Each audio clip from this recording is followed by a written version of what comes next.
আপনি কি জানেন 1947 সালে 15ই আগস্টে প্রথমবার লালকেল্লার প্রাচীরে যে ব্যক্তি ভারতের জাতীয় পতাকা উত্তোলন করেছিলেন তিনি আর কেউ নয়, পণ্ডিত জওহরলাল নেহেরু।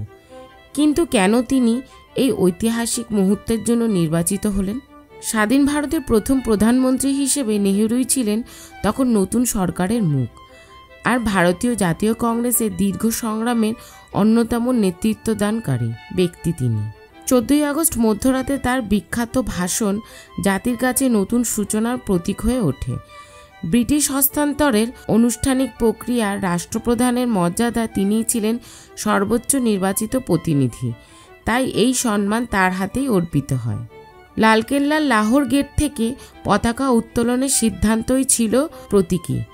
এটি মুঘল সাম্রাজ্যের শক্তির প্রতীক ছিল, যা ব্রিটিশদের দখলে গিয়েছিল আর এখন স্বাধীন ভারতের হাতে ফিরল। সেই মুহূর্ত থেকে প্রতি বছর 15ই আগস্ট লালকেল্লায় প্রধানমন্ত্রী পতাকা তোলেন আর দেশবাসী সেই ঐতিহ্যের সাক্ষী থাকে।